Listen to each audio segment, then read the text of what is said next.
नमः शिवाय। सावन सोमवार की आप सभी को हार्दिक शुभकामनाएं। सावन सोमवार के व्रत में कथा का पाठ करने का महत्व शिव पुराण में बहुत खास माना गया है। मान्यता है कि जो लोग सावन सोमवार का व्रत करते हैं उनको विधि विधान से पूजा करने के बाद व्रत कथा का पाठ जरूर करना चाहिए। सावन सोमवार व्रत की कथा।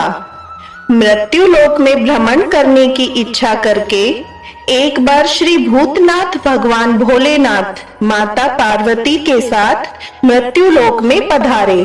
भ्रमण करते करते अमरावती नाम की अति रमणीक नगरी में पहुंचे। अमरावती नगरी स्वर्ग के सदृश सभी प्रकार के सुखों से परिपूर्ण थी। उसमें वहां के महाराज द्वारा बनवाया गया अति रमणीय मंदिर भी था। भगवान शंकर भगवती पार्वती के साथ इस मंदिर में निवास करने लगे। एक समय माता पार्वती जी भगवान भोलेनाथ को प्रसन्न देखकर बोली, हे महाराज, आज तो हम दोनों चौसर खेलेंगे। शिवजी ने प्राण प्रिया की बात को मान लिया और चौसर खेलने लगे। उसी समय मंदिर का पुजारी ब्राह्मण मंदिर में पूजा करने आया। माता पार्वती ने पुजारी से प्रश्न किया, पुजारी जी बताओ, इस बाजी में हम दोनों में से किसकी जीत होगी? ब्राह्मण बिना विचारे जल्दी से बोल उठा कि महादेव जी की जय होगी। थोड़ी देर में बाजी समाप्त हुई और पार्वती जी जीत गई। पार्वती को बहुत गुस्सा आया और ब्राह्मण को झूठ बोलने के अपराध के कारण श्राप देने लगी।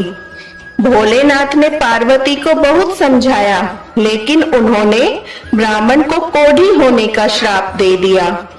कुछ समय बाद पार्वती जी के श्रापवश पुजारी के शरीर में कोढ़ पैदा हो गया। बहुत अधिक दुखी रहने लगा।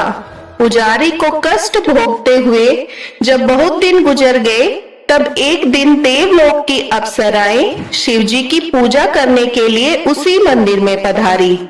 पुजारी के कोढ़ के कष्ट को देखकर उन्हें बहुत दया आई। उन्होंने उनसे रोगी होने का कारण पूछा। पुजारी ने निसंकोच सारी बातें बता दी। वे अप्सराएं बोली, हे पुजारी, अब तुम अधिक दुखी मत होना। सावन सोमवार का व्रत भक्ति भाव से करो। पुजारी ने अप्सराओं से व्रत की विधि पूछी। अप्सराओं ने बताया, सोमवार को भक्ति भाव से व्रत करो, साफ वस्त्र पहनो, संध्या व उपासना के बाद आधा सेर गेहूं का आटा लो, उसके 3 भाग कर लो। घी, गुड़, दीप, नैवेद्य, बेलपत्र, जनेऊ जोड़ा, चंदन, अक्षत, पुष्पादि से प्रदोष काल में भगवान शिव की पूजा करो। उसके बाद 3 भागों में से 1 भाग शिव जी को अर्पण करो। बाकी 2 शिव जी का प्रसाद समझकर उपस्थित लोगों में बांट दो और आप भी प्रसाद समझकर खाओ। इस विधि से 16 सोमवार व्रत रखो। 17वें सोमवार को 5 सेर पवित्र गेहूं के आटे की बाटी बनाओ। उसमें घी और गुड़ मिलाकर चूरमा बनाओ। भगवान भोलेनाथ को भोग लगाकर उपस्थित भक्तों में बांट दो। इसके बाद कुटुंब सहित प्रसाद लो तो शिवजी की कृपा से उसकी सभी मनोकामनाएं पूर्ण हो जाती है। ऐसा कहकर अप्सराएं स्वर्ग को चली गई। ब्राह्मण ने यथाविधि 16 सोमवार व्रत किया और शिवजी की कृपा से रोग मुक्त होकर आनंद से रहने लगा। कुछ दिन बाद शिवजी और पार्वती उस मंदिर में पुनः पधारे। ब्राह्मण को निरोग देखकर पार्वती जी ने ब्राह्मण से रोग मुक्ति का कारण पूछा कि ये उपाय बताओ कि आप किस तरह रोग मुक्त हो गए। ब्राह्मण ने 16 सोमवार व्रत कथा सुनाई। पार्वती जी बहुत प्रसन्न हुई। ब्राह्मण से व्रत विधि पूछकर स्वयं भी व्रत करने के लिए तैयार हो गई।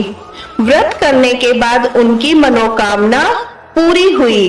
उनके रूठे हुए बेटे कार्तिकेय स्वयं माता के आज्ञाकारी बन गए।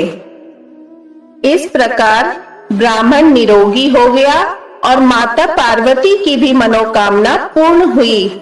इसी तरह 16 सोमवार का व्रत करने से मनवांछित फल प्राप्त होता है और भगवान शिव जी की कृपा से सभी इच्छाएं पूर्ण होती है और मोक्ष की प्राप्ति होती है। ओम नमः शिवाय। ओम नमः शिवाय।